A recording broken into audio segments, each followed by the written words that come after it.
One of the common questions is, if I'm a founder of an early stage startup and I want to implement PLG, what should I focus on right now and what should I avoid? Yeah. I think going back to the first question, the first step is determine the fit, right? We talk about using the product complexity, your target customer size, annual contract value, whether there is individual use case. That fourth thing can help you decide, is that even a fit for me? But for early stage founders, I think there are two particular scenarios PLG can be really helpful. The first one, I call it category disruptor. Like there kind of existing very dominant player in this category. Think about Adobe. Adobe is dominating the kind of the Photoshop, right? The professional picture editing space for so many years. It's so powerful. But Figma is able to disrupt Adobe. There are many reasons, but a few reasons actually are PLG related. They make the product SaaS based. They build the collaboration, kind of the viral invitation of the product very easily into the product itself. It become a collaboration tool. And that really empowered a lot of growth loops of Figma and helped them disrupt this space. So if you are building a product that has a lot of incumbents, they're very established, think about PLG might be one of your way to disrupt that market. The other thing is, I call those the PLG native, like those founders, those products, they are built for maybe prosumers. They really have their point of view in terms of what's the best way to do this, what's the best way to do design, what's the best way to do kind of documentation, like think about Notion, Canva, Slack, all of that. They have that expertise and just vision to build those PLG native products and use PLG to take it as long as possible, maybe before layering on the sales motion, things like that. So for early stage founder, those are the two scenarios. I think PLG might be a great fit. From there, I would say build some conviction first before committing. You may just do some research, test out some kind of early free trial, or just test this thing small to build yourself enough conviction, because I've seen like everyone wants to do PLG now, but reality, many people like started and they do this for 1 month and it didn't work and they gave up. That will never work. PLG is not like you build a free trial, you launch an experiment. You need to commit to this growth motion. You need to invest at least for a year or even 2 years. So you want to build some conviction and then make a commit, rather than just casually get this started and realize, wow, how much work there is, and give up too prematurely. And I think from there, I would say basically the two step I think about building PLG is, the first one is I call this build a foundation. The success of the foundation is you can get to first PLG conversion. You can actually have a user or prospect customer without talking to sales, can go to your website and sign up, try the product, and check out himself. Like that's the success. In order to make that happen, you need to have those components, right? You need to have the free trial, freemium. You need to track the usage data, understand how they use the product in free and how to trigger them to convert. You need to build the checkout flow, all of that. That's the foundation. And then the second step is just experiment like crazy on that entire funnel to maximize that. So I was going to ask about the follow-up question related to this, but you start to address it a little bit about the foundation. So a common question that I hear a lot with especially early stage startups where they just recently, I don't want to say recently, but they're past MVP stage, minimal viable product. Maybe they have a V1, okay, and they have a free version, free trial or freemium, like a free account, free forever account. And that's actually one of the questions later on. We'll say that for the next few questions. But do you recommend, again, going back to this question, the nature of this question, what should they focus on right now? What should they avoid? Do you recommend that they focus on the setup and onboarding flow for that free trial or free user experience? or should they start thinking about things like collaboration that promotes, viral effects and being able to get additional users on the platform or anything else? What are your thoughts on that? So kind of the situation is they have this basic build out already. It's working, but where do they focus first to make it better, make it work, basically more effective? I think my observation by working with many of my advisory clients is that onboarding and activation is usually an area I saw a lot of low-hanging fruits and opportunity, because a lot of times as founders, or as especially technical founders, engineers, product people, we believe if we build this, right? We build this, it's awesome feature, it's solving your pain point, you should come and use it.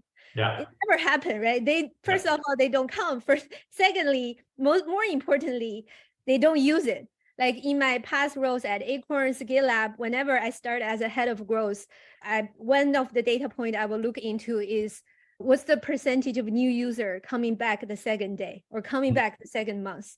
And usually you will see a pretty low percentage, even for pretty mature product. And that is the nature of this game. Like you marketing team and you do a lot of acquisition, people are coming, they sign up for a free trial, they sign up for free. But even the second day, most people don't come back. And there is a lot to be done there usually. For LG product, like how do we help them try out the most important feature in that first session?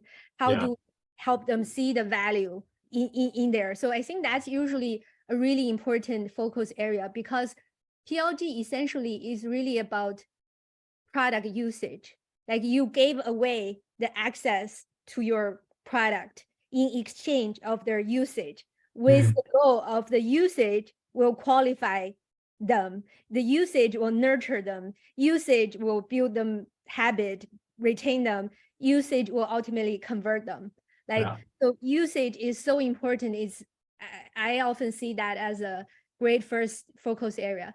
The second one, I would say, there are usually a lot of low-hanging fruits in the self-service checkout experience. If you build that, right? Like think about if you're working B2C, if you work in e-commerce, you optimize that card, add to cart, checkout card, abandoned cart flow like crazy, because that's the revenue.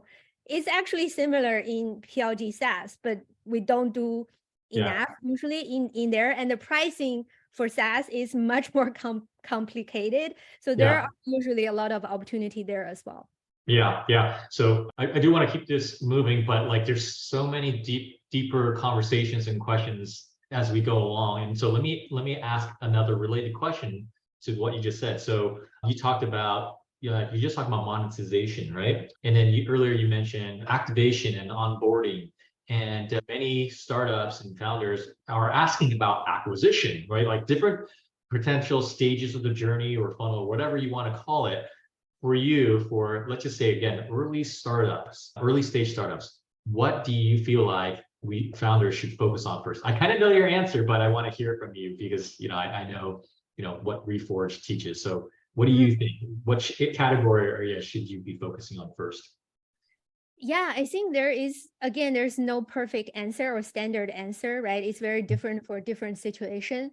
But the general order, I would imagine, if you are really starting from scratch, is build a product, do a bunch of big change, and even pivot to get to product market fit. In that stage, right? Growth is really not secondary. Growth is you want to have some users, some customers to help you validate whether your product are solving their problem. So you are really getting enough early users to help you validate, do you achieve a certain level of retention rate? Like that's a quantitative measure to know that, hey, I built something people use every day, or they will use continuously rather than just test it out and abandon, because that wouldn't be a solid foundation to acquire more new users. I think once you have that, you can begin to acquire some new user. You can begin to work on acquisition a little bit, but I wouldn't basically, again, the early acquisition are there to give you more users to work on, to continue to build out the product. I would actually before you scale the acquisition like crazy, really figure out how to activate new users, how to convert them, a lot of this foundation things. And then once you do that, like you can really pour a lot of gas on the fire to do those big acquisition, because you are very confident you can activate a new user, you can convert them, they retain. So any marketing budget or any acquisition effort you do right now at large scale are not wasted. Again, in reality, sometimes you need to do those things and then repeat again, right? You do a little bit of acquisition, you have users to work on retention, activation, monetization, and then you have a foundation, you do a little bit, another push on acquisition. I think you may do those in waves and it may happen in parallel, but in general, you need to have that framework of let's figure out the foundation and then pour more gas on the fire. Yeah, I totally agree. And I learned this the hard way early on in my career, working at, companies that had, before then, there wasn't a term PLG, but like I learned from that past mistakes where we focused a lot on acquisition and got a lot of user signups, but we didn't focus or think much about onboarding and activation. And yes, we did think about monetization, but that middle part, we saw a lot of people sign up, but they didn't really do anything. And to your point earlier about like looking at metrics, do they return? KPIs and metrics is one of the questions we'll address in a second. But like, yeah, finding out that kind of different data points to measure what is like really helpful. But yeah, I've learned from my mistakes. Focusing on acquisition too much too early just ends up being a waste of resources and time, at least from my personal experience.